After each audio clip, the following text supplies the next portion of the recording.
जिस ज्ञान व्यापी की साधना के लिए दुर्भाग्य से वो ज्ञान व्यापी आज लोग उसको दूसरे शब्दों में मस्जिद कहते हैं, लेकिन वो ज्ञान व्यापी साक्षात विश्वनाथ ही है। जिस ज्ञान व्यापी की उपासना के लिए आप केरल से चल करके यहां आए हैं, मैं उसका साक्षात स्वरूप विश्वनाथ हूं।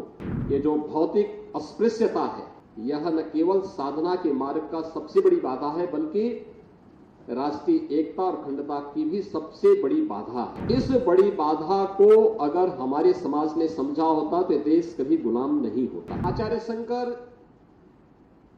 जब अपने अद्वैत ज्ञान से परिपूर्ण होकर के आगे की साधना के लिए वे काशी में आए,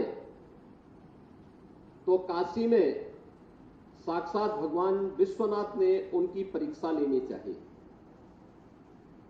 और उन्होंने इस बात को देखा कि प्रातः काल जब ब्रह्म मुहूर्त में आदि शंकर गंगा स्नान के लिए जा रहे होते हैं, तो वह सबसे अछूत कही जाने वाली एक सामान्य व्यक्ति के रूप में वह उनके मार्ग के सामने खड़े हो जाते हैं। तो स्वाभाविक रूप से आदिशंकर के मुंह से निकलता है, हटो, मेरे मार्ग से हटो।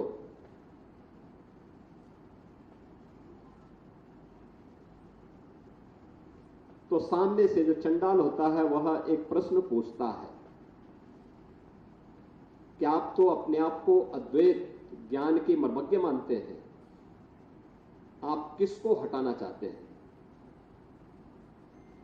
आपका ज्ञान क्या इस भौतिक काया को देख रही है, इस भौतिक काया के अंदर बसे हुए ब्रह्म को देख रही है?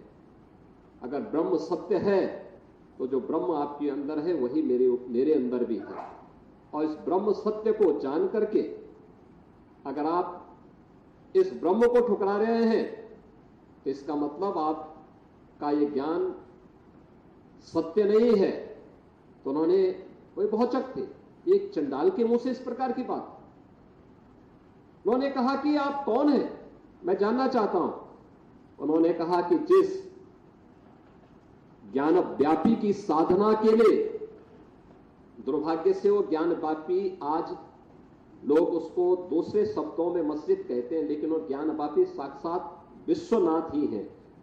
जिस ज्ञान व्यापी की उपासना के लिए आप केरल से चल करके यहां आए हैं, मैं उसका साक्षात स्वरूप विश्वनाथ हूं।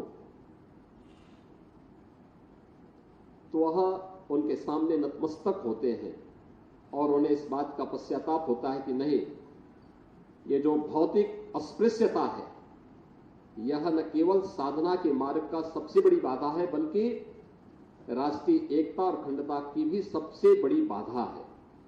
और इस बड़ी बाधा को अगर हमारे समाज ने समझा होता तो देश कभी गुलाम नहीं। श्रेष्ठ उत्तराखंड पर खबरों से जुड़े रहने के लिए चैनल को सब्सक्राइब करें, बेल आइकन दबाएं और देखते रहें श्रेष्ठ उत्तराखंड।